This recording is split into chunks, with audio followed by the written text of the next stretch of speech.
E10.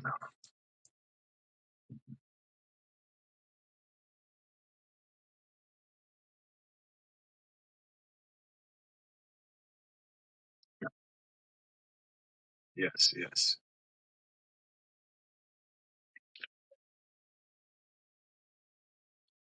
Mhm.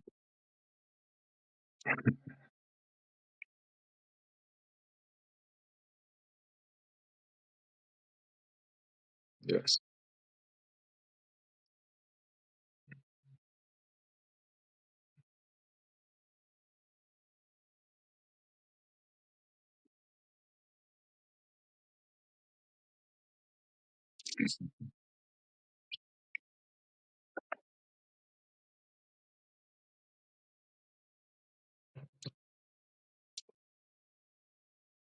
Thank you, thank you. Thank you for having me. I'm wonderful. I'm happy to be here. Thank you very much. I appreciate the opportunity, and kudos to you because I was saying to myself, this is a very important program because these are things people don't talk about, but everyone has something. Robin Williams, I read, once said, the person who says that everybody doesn't have something has a problem themselves. And, the thing is, this is just life. And this makes it people more aware of it and make people more comfortable realizing, hey, I'm not broke. I just have to work through my stuff, period. So thank you.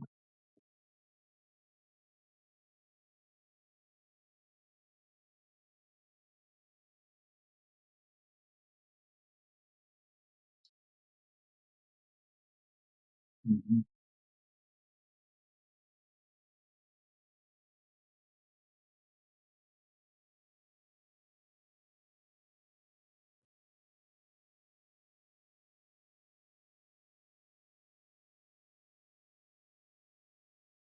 Mm.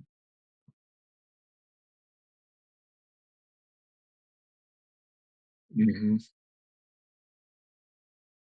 Exactly.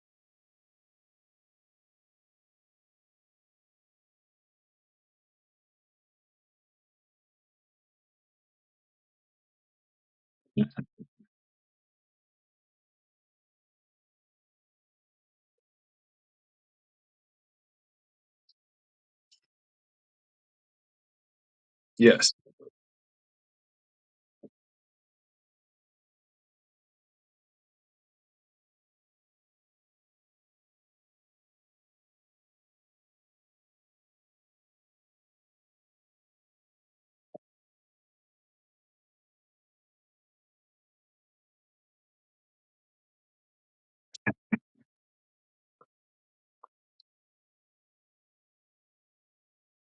My pleasure. Thank you.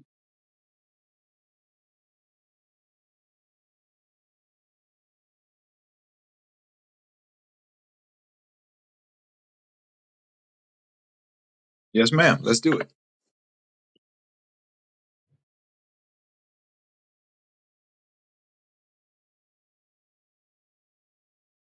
Mhm. Yes. Um,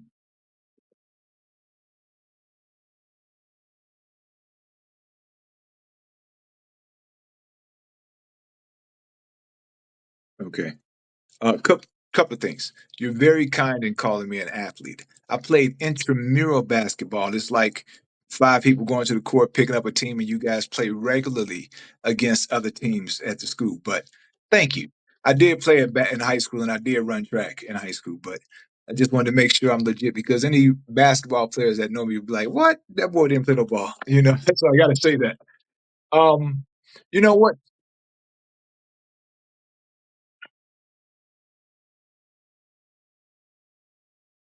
It's good. Oh yeah, I see D there. Okay.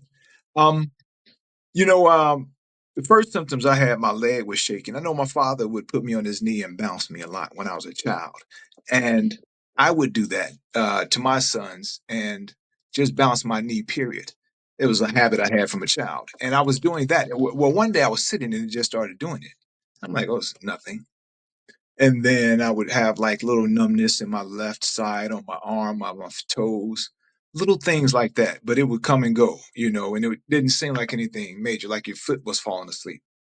And I remember it at college being on the basketball court one day, and I my vision was blurry in my left eye. Went to the eye doctor. They sent me to ear, nose, and throat. Then they sent me to get an MRI, and all they said was some inflammation. It should be nothing, and that was that.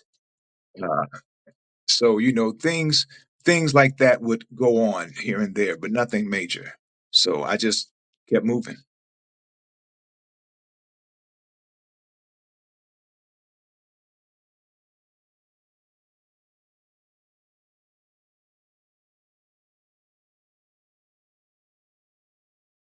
Yeah.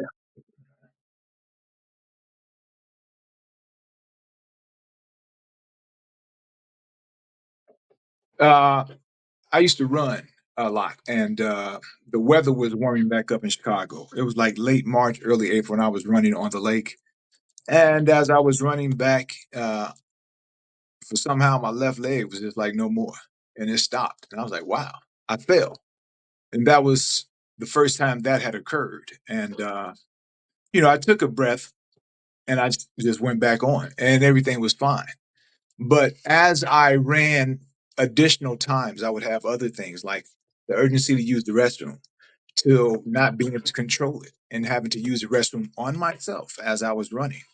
And I thought it was something that happened with runners because I remember as a child watching a marathon and it came on ABC Sports. A woman was running and right, she had used the restroom on herself. So I'm thinking, okay, when you run, and I read about your muscles do relax like that. However, it was happening too frequently.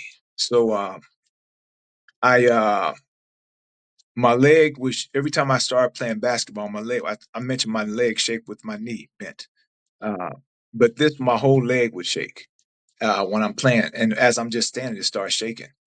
And I went to the doctor, and I was saying, "Hey, you know," I told him about my family's health, and I said, "I want to check out everything." So he said, "You told me you want to check out everything. Let's do some tests." He did some tests, and he said, "Well, we see some lesions on your brain via the MRI. Uh, can't say definitely what it is, but let's do a spinal tap," which they did. That very uncomfortable, but it happened, and I was doing Carlin, out kicking it. Coming, I was in Dallas. Me and one of my partners, we were headed back to the airport. And I had a phone ring on a Sunday. I'm like, this ain't good. From the doctor, what the hell? And sure enough, as I'm headed to the airport from Dallas, he said, "Hey, got the test results. You have multiple sclerosis. Let's talk." I'm like, wow. So yeah, yeah, yeah. But that was me. So, but I went into the doctor. We talked about it and everything. And I took what they told me, and I'm like, all right, I can do therapy because they say you can do therapy. I'm like, cool. I'm figuring, I know it affected you physically. So I'm like, physical therapy, I can do that. I'll work out. I don't have a problem. Let's do therapy. And then they said, okay, I'll write you a prescription. I'm like, prescription? What's that? Oh, that's therapy. Oh, I'm going to give you some medication. There's different ones, but I think this is the best one. You give yourself a shot every other day. I'm like, huh? A shot every other day. It's like, yeah, yeah, yeah. It's real simple. We'll walk you through it, but we'll do this. I'm like, no, hold on, let me follow up. And I didn't want to do that. Again, me, I don't know if you could tell, but I had a big head, kind of egotistical. It's hard. I know you don't know, but anywho, I didn't want to slow down. You know what I'm saying? And I'm like, I don't have diabetes or anything like that. I don't want to do that. And you have that whole thinking like, man, please, I'm bigger than that. I don't need that crap.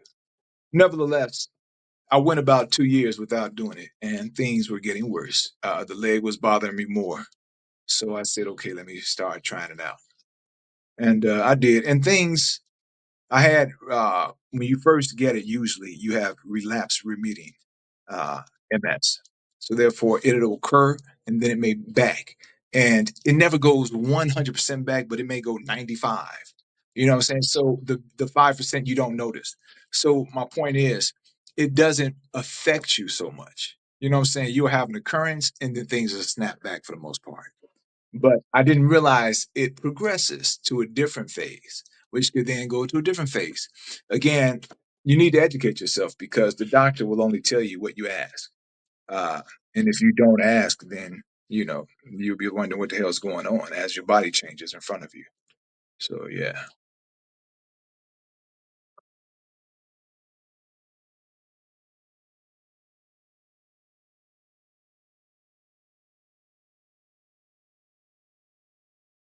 Yes.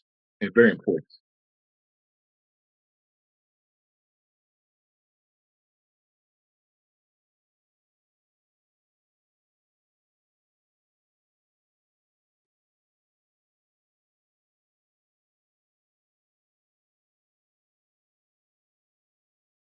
Mhm.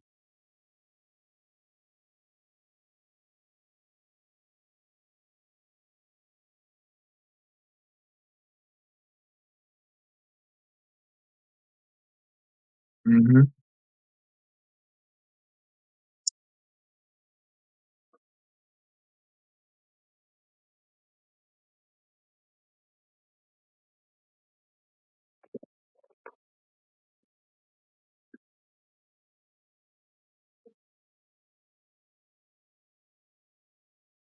Yes.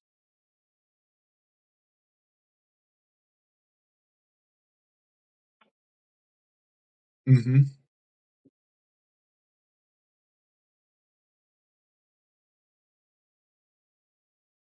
The physical therapy didn't start until I was in Dallas.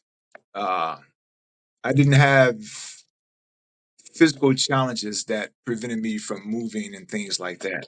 That occurred once I moved here. It started occurring while I was in Baltimore prior to moving to Dallas, and I started recognizing some challenges.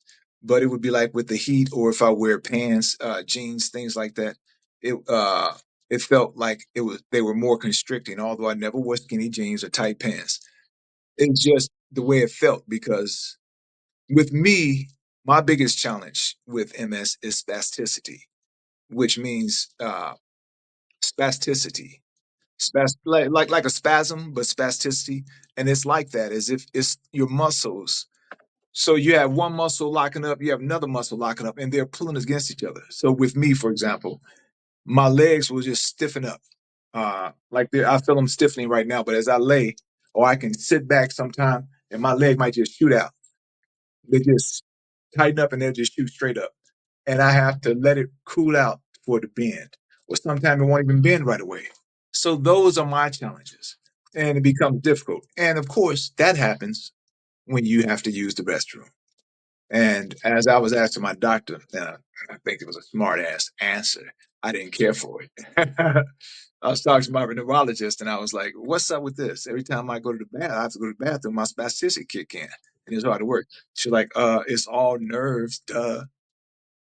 Okay, thank you. That was very medical. Nah. I don't have her anymore, but there.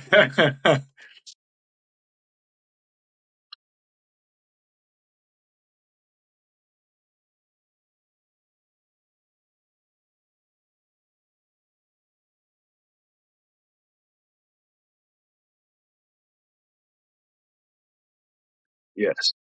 Yeah.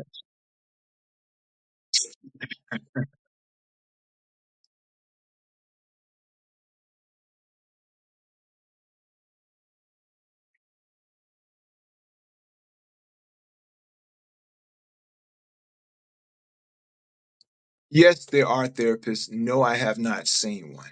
I've just in the past 6 weeks, I've gone as far as just verifying that my insurance does coverage, and I did go to the National MS Association is a very good resource, and I went to that site and I found a few that I reached out to. So we've been corresponding. So I'm like in the process of, but I haven't committed to anything yet. I'm not above it at all. I'll tell you this: having MS makes you aware of a lot. And if I can, real quick, I once, I read and I love different people's stories. So Richard Pryor is somebody I've always looked into. Of course, you may know he had MS. And I was listening to an interview or reading an interview he did, and they said, "What's the biggest thing uh, that has happened with you with MS?" And he said, MS has been the best thing for me because now I can appreciate life. He said, I have all this stuff around me, but I never really checked it out. I could be home or be all around and never paid attention to the things I had right next to me, my family, my garden, things like that. And I admire that. And it is 100% true. It makes you realize life is temporary and it's definitely a gift. So enjoy it while you have. MS or any illness does not spell the end. It spells you just need to adjust to make what you want happen. As we've talked about it, I believe MS is multiple sclerosis, but I always say MS means move shit. You move shit around. You got to make things work. You saw yourself getting here by going this way. You can't do that now, but you can still get there. But you might have to go here. You might have to get this person to help you get there. You know what I'm saying? Things are different, but it does not end. And that's my philosophy on life in regards to I believe you can accomplish everything. I've been fortunate, I believe, very fortunate in my life. Everyone has different things they can measure their happiness or success next to. I look at the things I've been fortunate to do, the places I've been fortunate to go, the people I've been fortunate to be around, the stories I'm fortunate to tell because I have those memories still, thank God. And as long as I don't lose that, I'm a very rich person. But I once read that the guy who started Apple, the success is being able to wake up every day to do what you love doing and live and make a living doing it. And I do that. So I'm very successful when it comes to that. I have a family, I have a beautiful wife, I live well, so I'm not upset. God is good. I'm sorry if I went off script.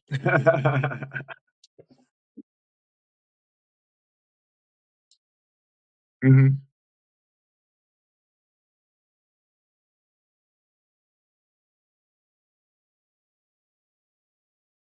Hmm. Okay. Thank you.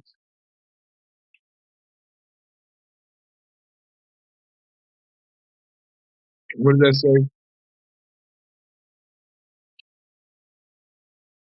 say? Yeah, that's real. That's real.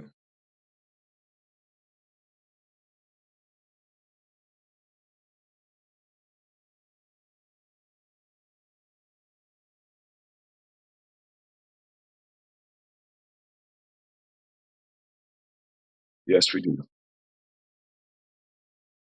Mm.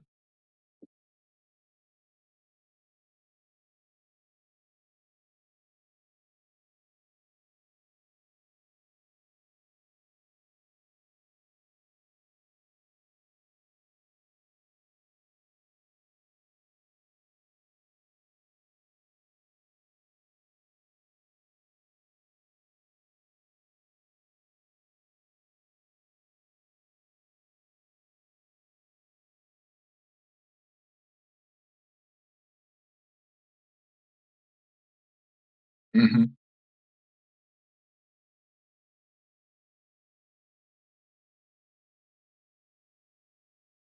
Mm.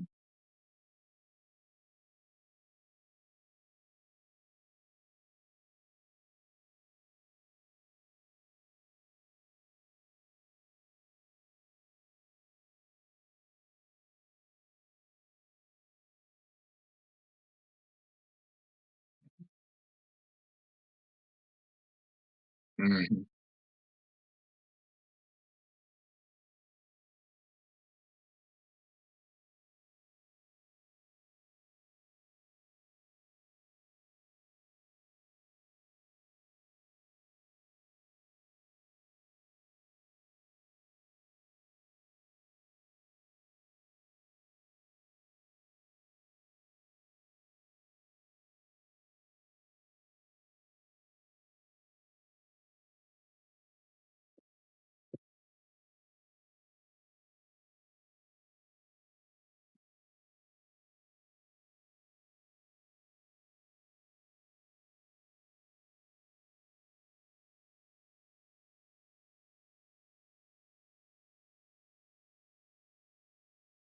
Yeah, I don't even remember at this point. But in compliment to what you're saying, thank you, first of all. My attitude is like you were saying, you mentioned with me ignoring the symptoms, I did it. And that was more ego. That and my awareness, determination, and like I'm not about to give this any life. I believe that you can overpower most things, and traditional medicine or traditional practice isn't the cure for everything, or isn't the only cure, shall I say. Uh, and I'm not saying there's a cure for MS. However, sometimes you can grow in the understanding of things and get so in tune with yourself. You have to tie a string around your finger to remember the ill practices or things that happen to you.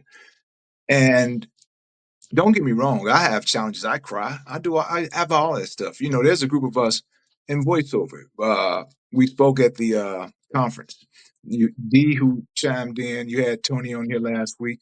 You know, several of us, good brothers, Terry, so Keyston. I can go on and on. Yeah. Uh, yeah, oh God, yes. Yeah, Dougie. Yeah, yeah, yeah. Every Tony, all of us. And some of the ladies too. But the point is we text and we confide in each other. You know what I'm saying? We have a text, we share stuff that we're going through, and it's stuff that people be like, damn, for real, but it's real. This is when we were at the thing and we spoke, Tony was very real. I love it, but it's in your face. No, you can't ignore it. I mean, authenticity can be misconstrued. There's an authenticity that goes well, and it's been a term used often just in society. You hear it, used a lot in the past 5 years. However, I became familiar with it becoming a colloquial term in voiceover when, about 5 years ago when it became a big thing here. And being from Chicago, authenticity meant keeping it real, being real. And that's not necessarily the exact same with voiceover. You and I had this conversation yesterday. Authenticity in this means using your voice and your words, well, in your tone of their words. You know what I'm saying? Not your words or not the way you would necessarily say it, because, you know, as a black man, I'm not in a lot of those situations. However, as an actor, I have to place myself in those situations. So, it's just a play on you like authentic. I'm not authentic enough, but not for this possibly. And that's fine. But, I don't let the words play on me. It's just funny how, colloquial words mean different things to everybody, but it's a good word to use.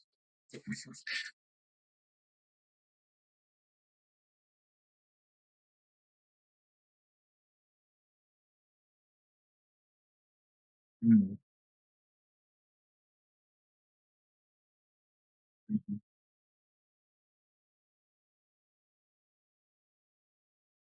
mhm.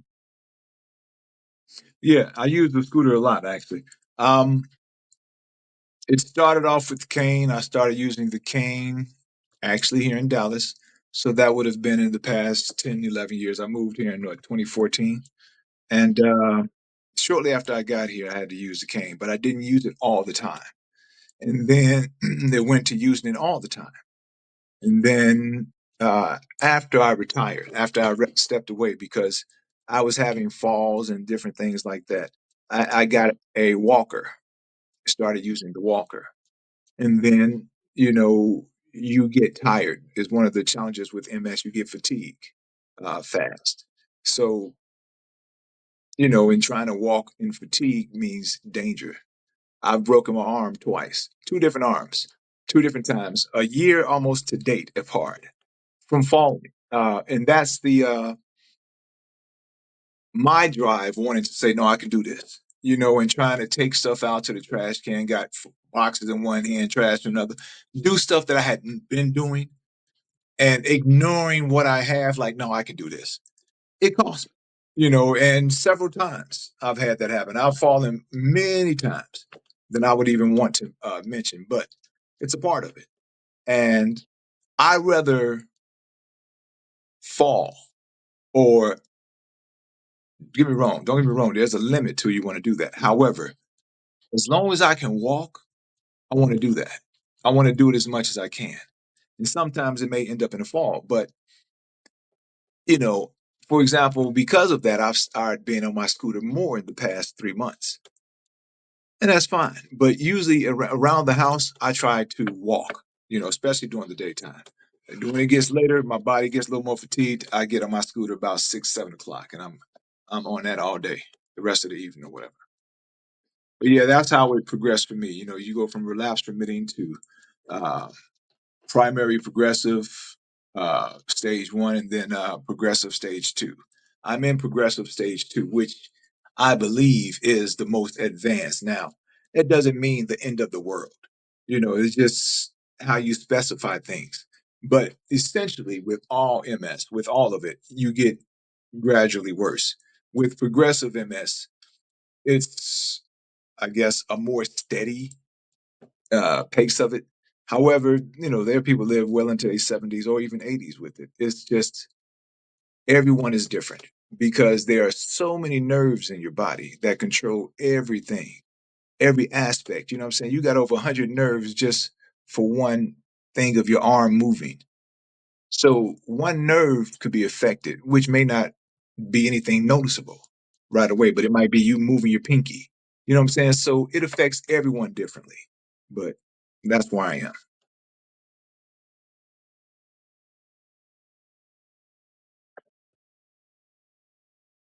Hmm. Thank you.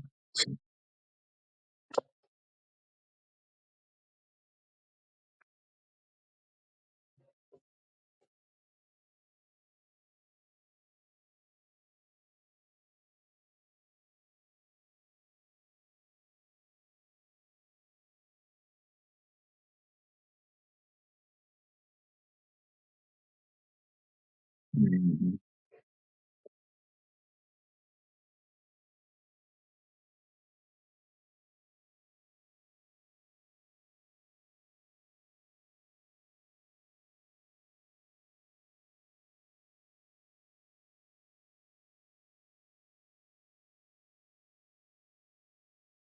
Well, you know what? You in my mind, excuse me, you have to allow yourself to cry. There's nothing wrong with having downtime. Allow it, but recognize, hey, I'm taking this time. I got to do this. I'm feeling like crap. I don't like what's going on or whatever. But tomorrow is about to be a different day. Whatever period you put in your head, but you have to stick with that. Here's the thing. I'm not about to be in the corner with footies on, flicking the light on and off. You know what I mean? I'm not trying to be that guy. And I'm not mad if that's your thing. However, I want to be progressive. There are things I want. When I was younger, I always read things like How to Think and Grow Rich. What makes the great great. I always read books. I have a bookcase behind me. It's all of those kind of things. Um, that's what I read as a young man. I've always wanted to be a business owner. So I've always had that mentality. And it's and now what?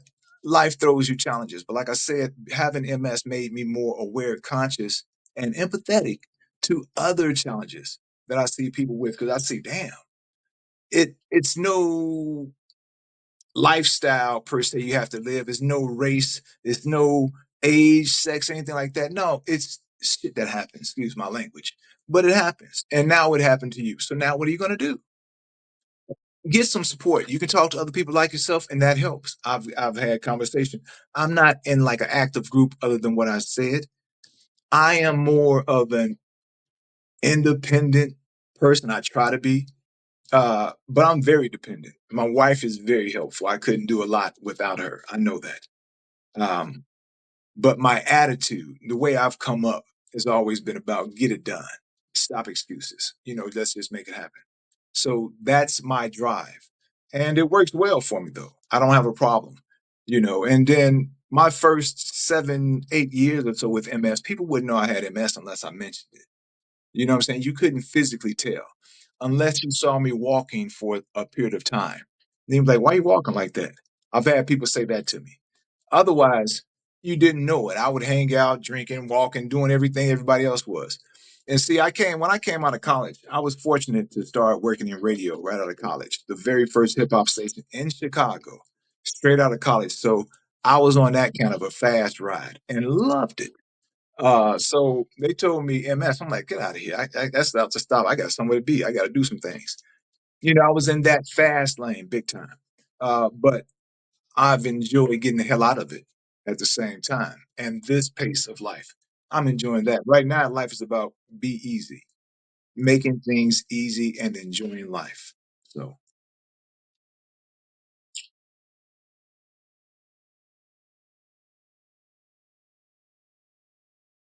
mm,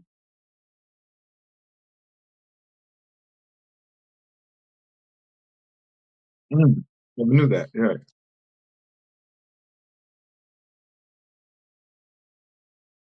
Mhm. Yeah, yeah, good question.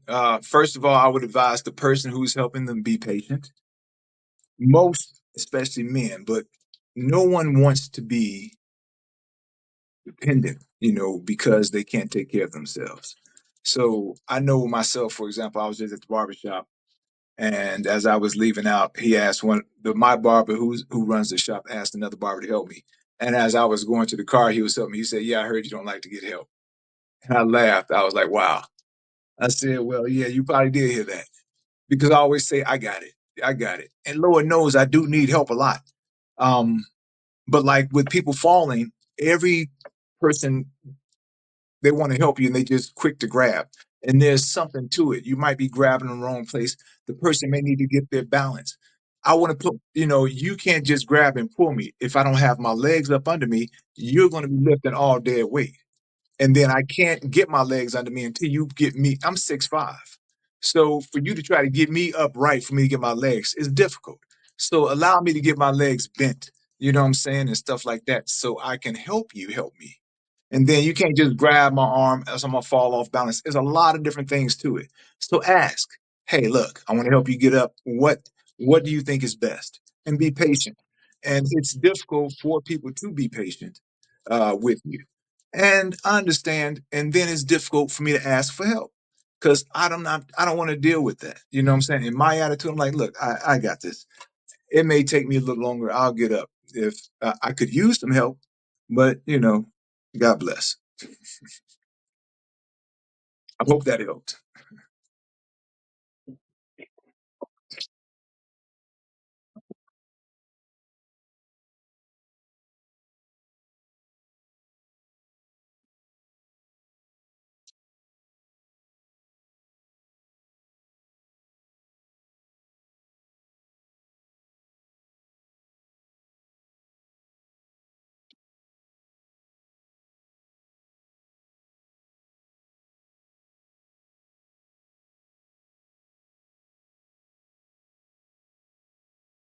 Yeah, and it's not that I don't want it. I don't want to say that. It's not that I don't want it.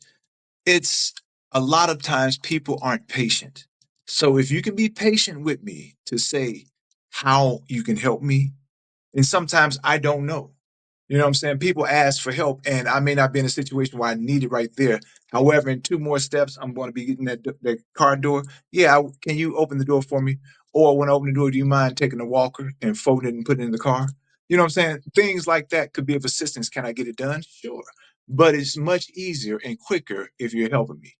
And being from Chicago again, people don't just come up and offer you a lot of help. I'm in the South now. It's a big difference. People wave, they speak to you. I remember going home. I went to school in the South. Right, right, right. I went to school at Grambling first, and I went home. And after one semester, I went home to Chicago, and I'm walking down the street, hey, waving to people, and they're like, "What the hell? Why you talking? I don't know you, man." And see, in the South, you wave everybody. Car driving by, they waving to you in the porch. That's not the city. So, I'm not used to people being so helpful. Uh, but it's great. People have really extended themselves, and in Texas, I've been surprised. What I've heard about Texas and being a black man, I've been very surprised. But people have been very accommodating.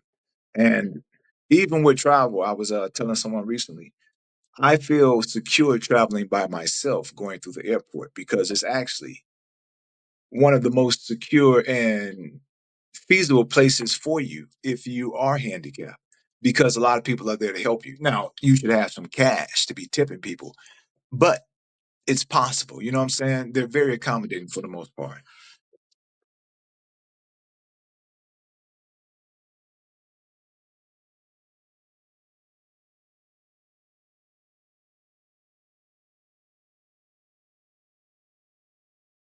Mhm. Yeah, yeah, yeah. When and then like going to the conferences and stuff like that. And then I'm in a hotel, I mean, getting a shuttle from the airport to the hotel is not rough. And then you everything is there at the hotel.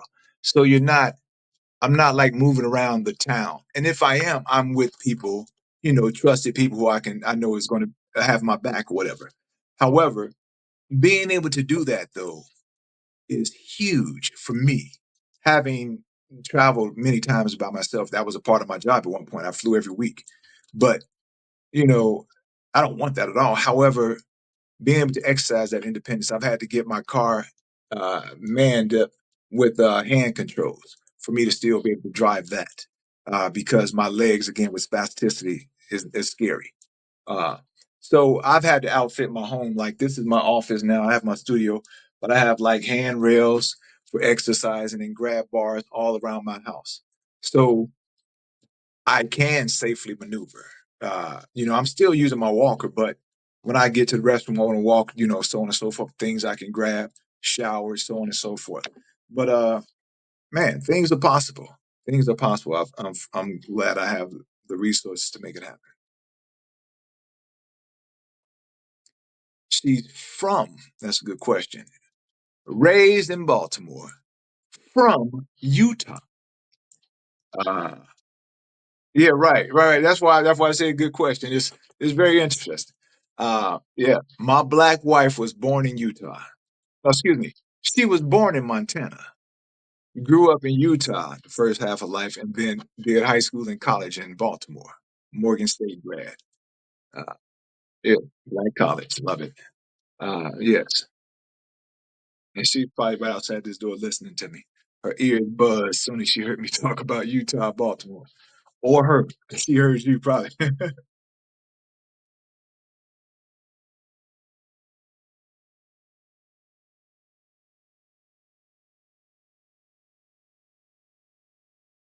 Mm,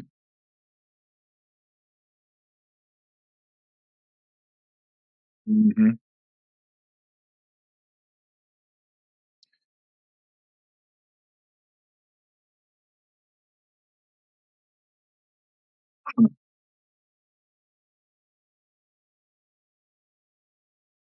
Yeah, yeah, yeah. Thank you. Yeah, you know what? It was devastating. I'd actually gotten an MBA 5, 6 years prior to having to retire or something. So, my plans actually moving to Dallas. I've always wanted to own broadcast company. I worked in radio for like coming straight out of college, so I did like 25 plus years. And I wanted to try to get into ownership. And Texas has more independent media owned companies, own independent owned media companies than any other state. So I'm like, and there's a lot of money here. So I'm like, that's a good place to be. It wasn't a bad move. Uh, yeah, oh, definitely, definitely. But working in radio and then, going through the challenges I was having, the writing was kind of on the wall. Me being of an entrepreneurial spirit, I'm always trying to think of other ways to make money. And Hollywood, or Robert Rhodes, or Hollywood as he's known in radio, worked at the station, and he always did voiceover. And he would talk to me about it. I would ask him questions, and he called me in the studio one day. I mean, he called me in my office like, "Yo, come in the studio. I got something I'm about to do." And he did a job. And I said, just sit here. I sat there for like 15, 20 minutes. He did a session, and I'm like, "That's it?" He's like, "Yeah, I just did commercial." He's like, "Yeah, it's about $2,800."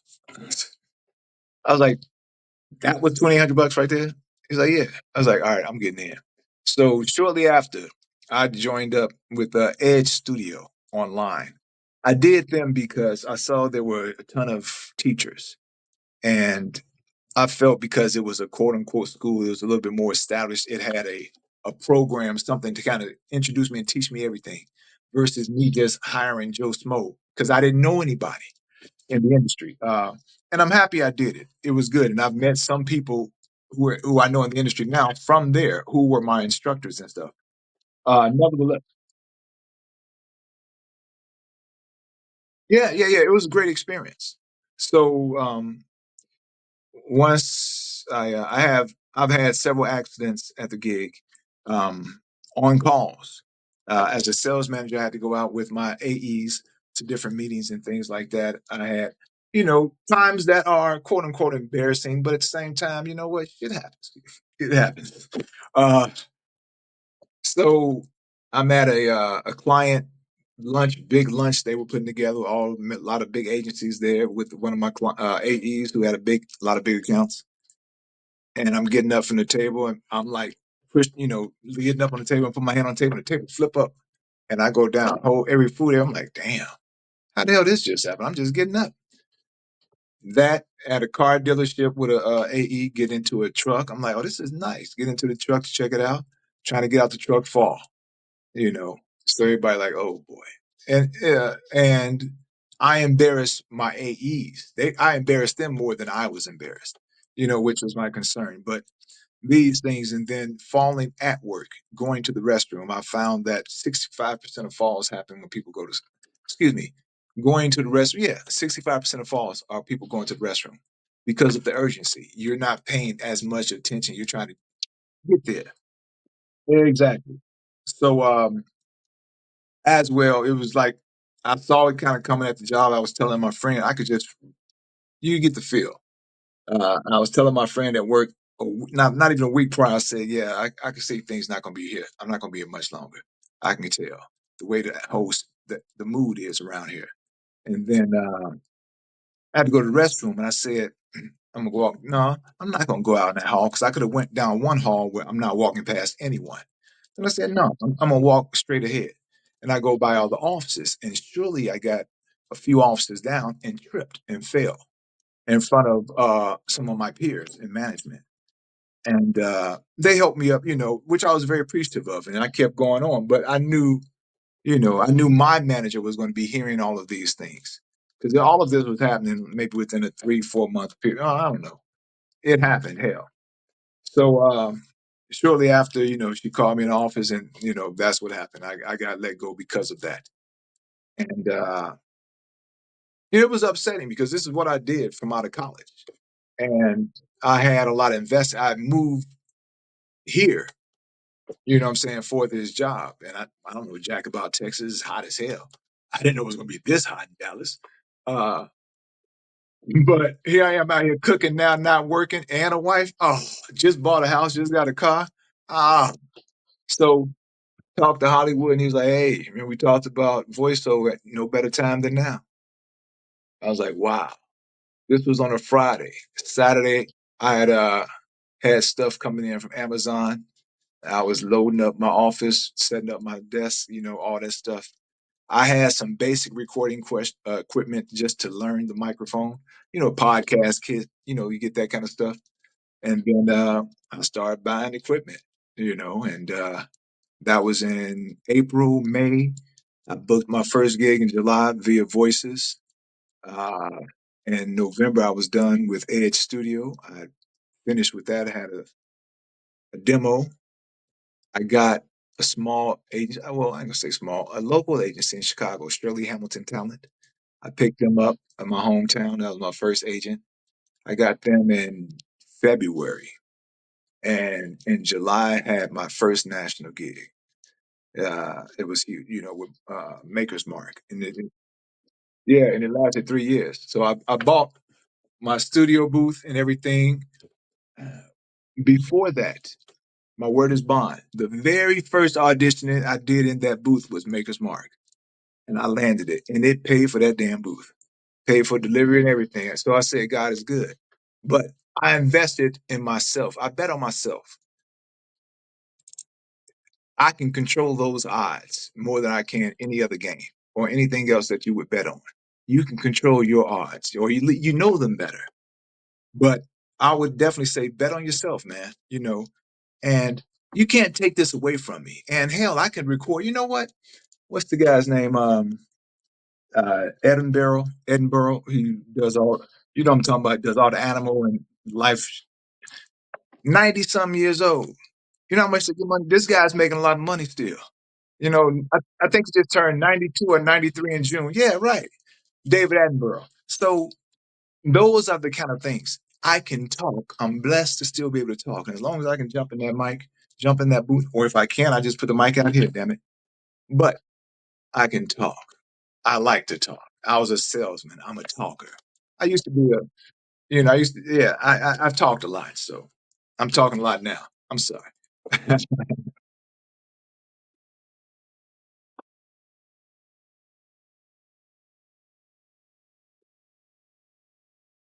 Yes. Mm,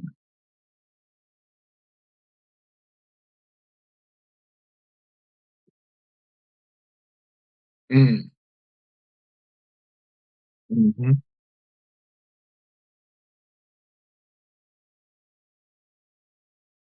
Oh, definitely. And you know what? Go ahead. I'm sorry. Go ahead, please. No, I was just going to say, I believe you get everything you ask for.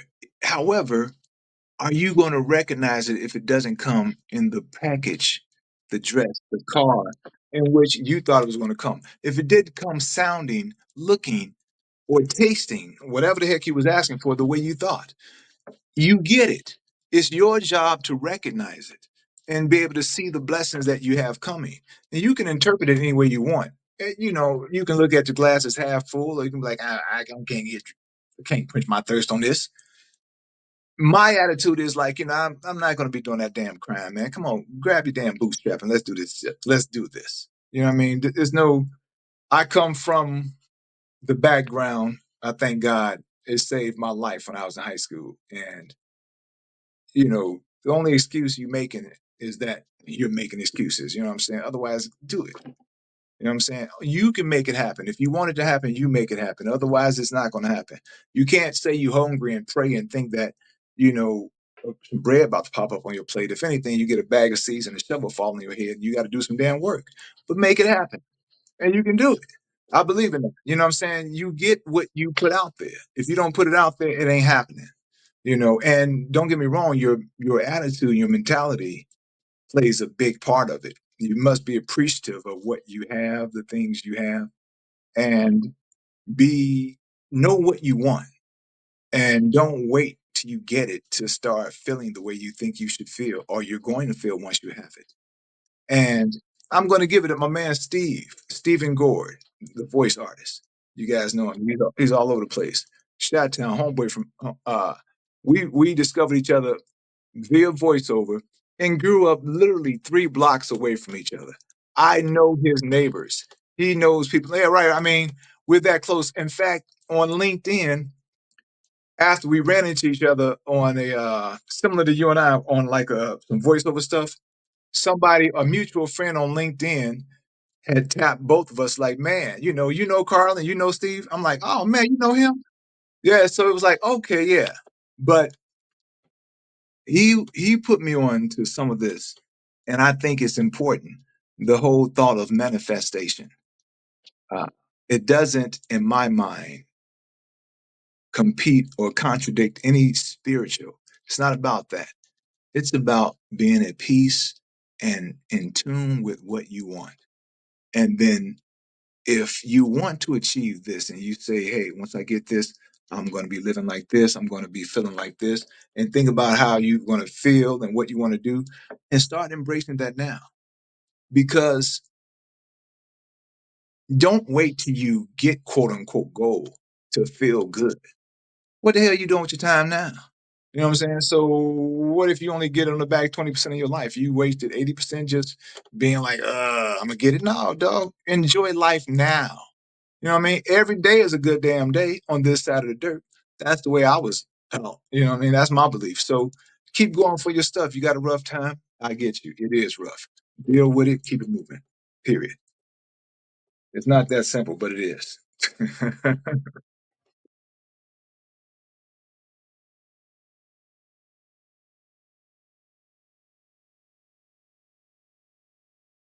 Mm. No, no, I'm not. I'm not above it. Someone just reached out to me recently, exposed me to something. It was somewhat incomplete, or at least I did not get all the details of it. It was like some general post.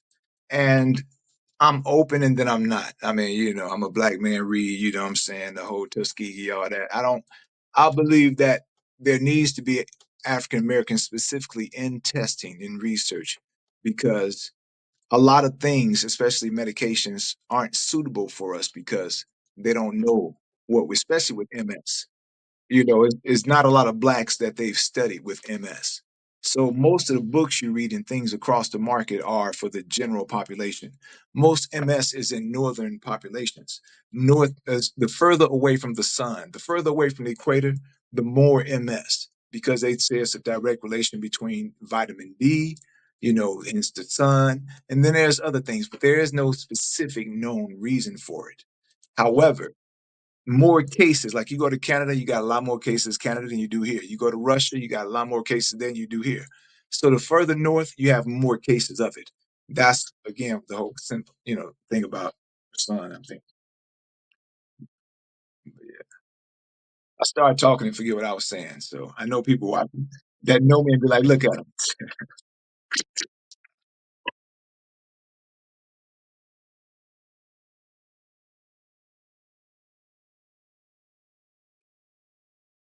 Mm.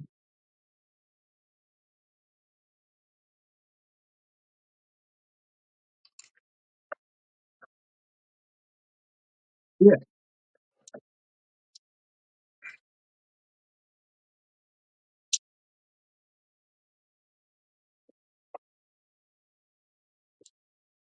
Hmm.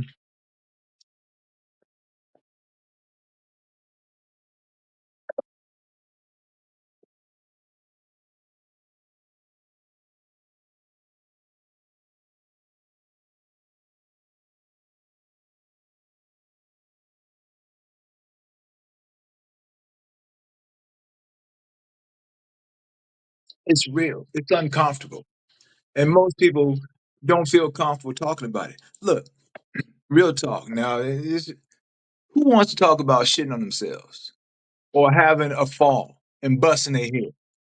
These are things that happen. It's real. You know what I'm saying?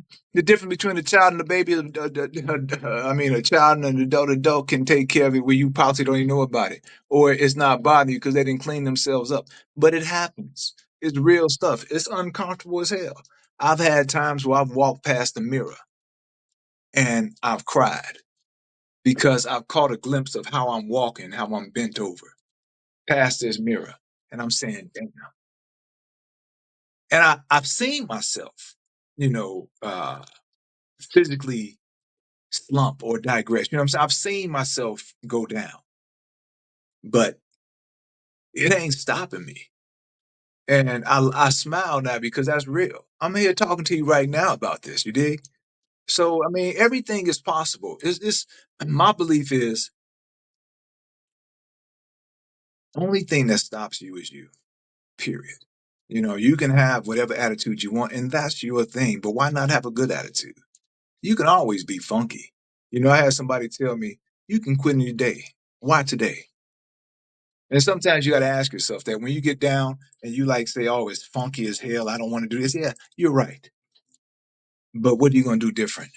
What is going to make it different? Your attitude alone could. I mean, you're going to still go through the stuff, yeah, but just recognize you go through it, move stuff around so you don't go through it that way, or you don't have it happen this way. You can make small adjustments here and there, or maybe big adjustments. Do it. If it allows you to keep doing what the heck you want to do, it's worth it. That's my thinking. I'm not going to go crazy, wondering what if. I believe in going for what you want to do, man. Period. I'm sorry, I can go on and on.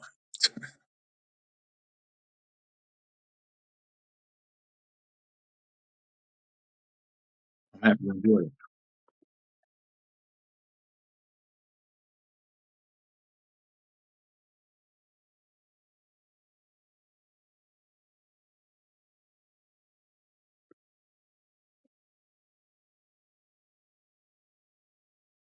Mhm.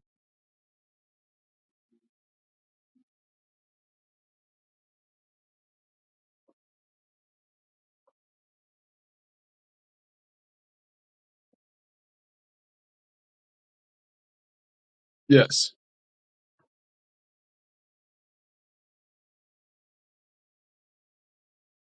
Yeah, not only can you feel that way, you should take the time to grieve. Whenever you have that feel to grieve, it's nothing wrong with it. You're not don't feel bad because you do it. Take the time to do it, but give yourself a limit. And if you have to go above that limit, then you do. But then give yourself another limit. Don't just say I'm going to grieve forever and be stuck with that, because then you say you're stuck with having a pouty face and not being happy. If that's what you want, then God bless you. I don't want that. And guess what? Most people don't want to be around that. Even the people that love you, they love you, but they don't want to be around that sorry stuff. So they want you to want the best for yourself. And attitude is everything. You would be surprised with what you can get with the best attitude. If you have bad stuff going on in your life, but your attitude is great, people will even try harder to do stuff for you because they're delighted to see that you can still smile regardless of what the hell is going on, because they know how rough of a day they've had and how funky they feel and don't want to smile. And then look at you and they're like, okay, I can dig it. And not only that, but I'm a salesperson. People do business with people they like. If you got a funky attitude, don't nobody want to do nothing with you. But pal, you get more funky people. That ain't my part. I don't want to do that.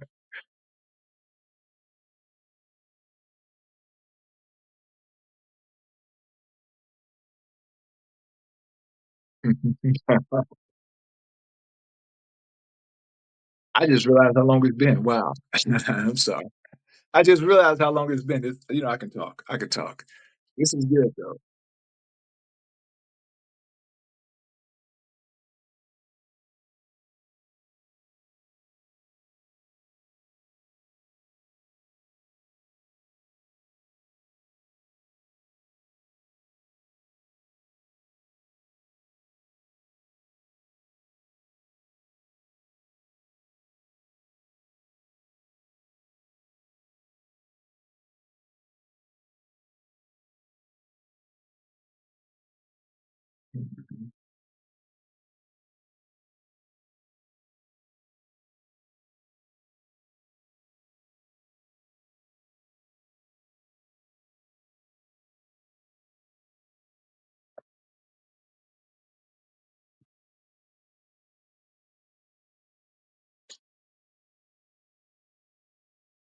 If I could also, just to keep in tune with the whole nature of the show, also, I realized I was dealing with depression in April, March, April, right around the time of the voiceover conference.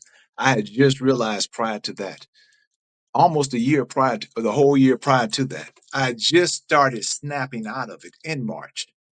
I didn't realize, you don't know what depression looks like. You hear the term, you know what I'm saying? You don't really know what it feels like. But you can be like, man, I ain't feeling right. Why am I thinking this kind of crazy stuff? Why does this keep popping up in my mind? But you're dealing with grief. I've had a lot of partners that I was coming up with in Chicago, my age, you know, and they were dying of natural causes. I mean, their health, different things, not violence. And even up here, friends that I knew from Chicago that had been here dead. Uh, Guys I knew here were having a situation. They blacked out the wheel, had a heart attack. Dude, a year or two younger than me. I'm like, what the hell? You know, so it's real. And it makes you appreciative of what you got, man. So boo hoo. Yeah, you got problems. Now wipe your damn eyes and let's move on, man. Let's make it better. We all got them. Come on. Let's get together, boo hoo, one good time and keep it moving.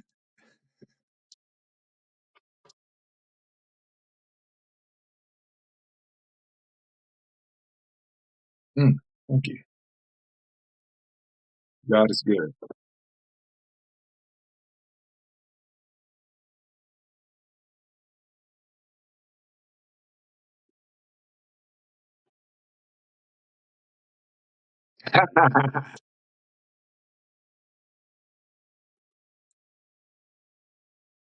Thank you.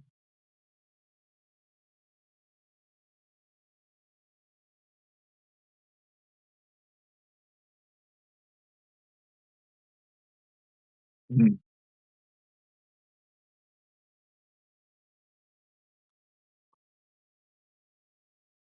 mm.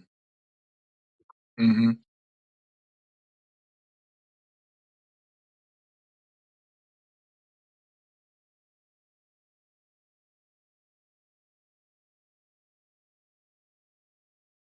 Not yet. Right.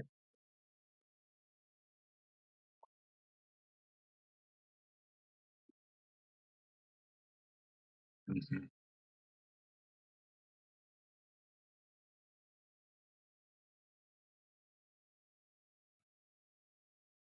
Mhm. Yes.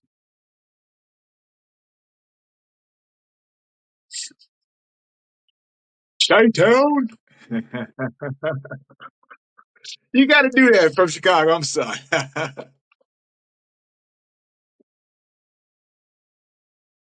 There you go, that too, yes, ma'am.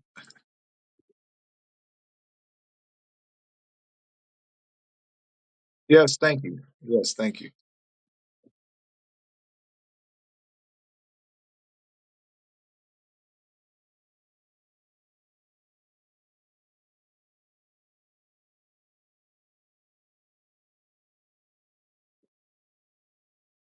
Mhm.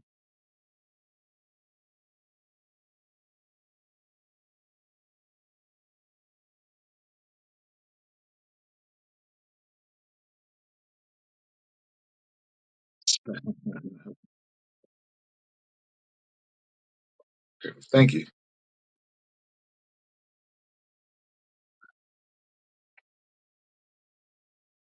Marion, thank you for this opportunity. You've been very authentic yourself, making yourself vulnerable, sharing your story. And kudos again for providing this opportunity and this outlet because it is valuable. And I was like, I don't know what's up with that. And I watched your episode too. And I was like, okay, I recognize him. Oh, damn, he was dealing with stuff. I would have known that. And that's the whole thing. You're like, oh, they were dealing with that? And you hear the other people's stories. So it's real. We all got it. Ain't nothing wrong with it. Guess what? Everybody got something. They just ain't said nothing. People are good with covering shit. So I'm sorry. There's my mouth again. But thank you, man.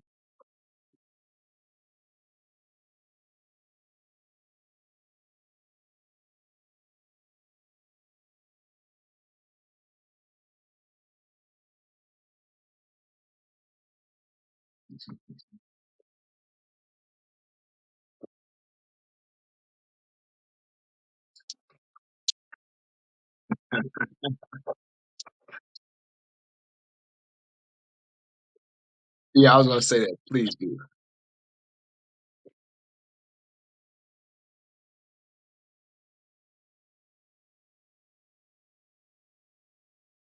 Oh, I'm sorry. No, I was just saying there are no dumb questions. The dumb questions are the ones you don't ask.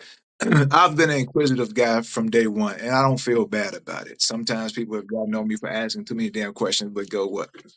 I get over it. Yeah, it's done me well. I don't feel bad. I've been blessed, and you know, this is a good day, and life is good for me because I'm here talking to you about it, and I'm not in a bad situation. Things could be much worse. And people who have physical challenges much worse are still living good. Don't don't trip out. I love my man Tony because he don't let shit stop him. Excuse me. This dude I've seen bobsled. He's every damn where, doing everything, looking crazy as hell. That's my man, hot tamale. He Tony is his great guy, man. He's a great spirit. He and I have conversations, and he's taught me some things. All of those guys, and they're still teaching me. I'm still learning because you learn about your own vulnerability and other people's vulnerability, which makes you a little bit more willing to be vulnerable because you see that this is not just you. Every people got something. Everybody got something. And some people got it worse than you, dog. So you could be all right.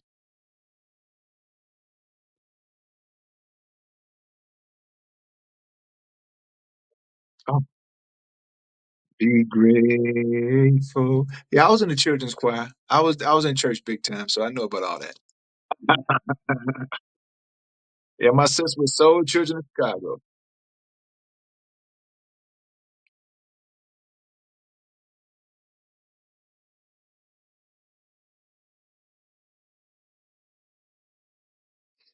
Yes. Yes. I agree.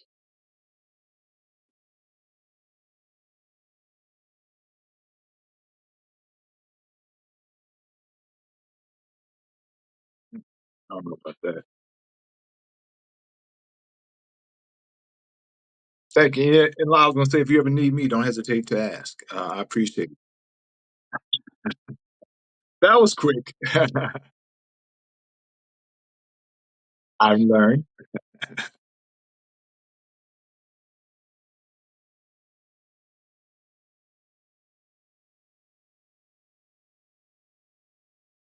Okay.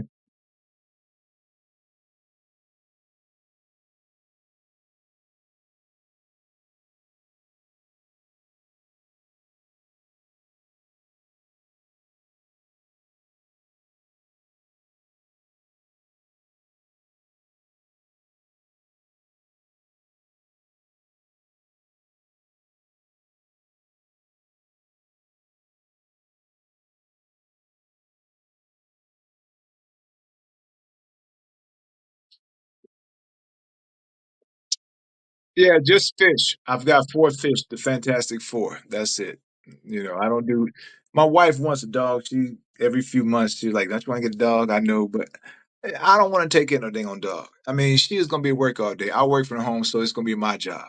And I've looked into dogs. There's some dogs I wouldn't mind having the company, but, we'll see. Yeah. I don't want that. I've had kids, I'm good. Yeah, well, they long as they got we good. I don't want to drop off too much, and if so, I want to keep your ID or something. You ain't about to leave me with the baby. Mm-mm. I'm good.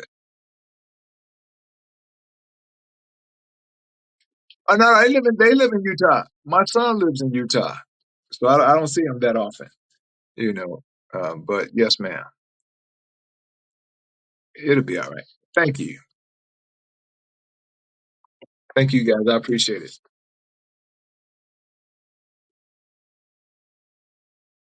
Keep fighting. All right, have a good evening. Thank you.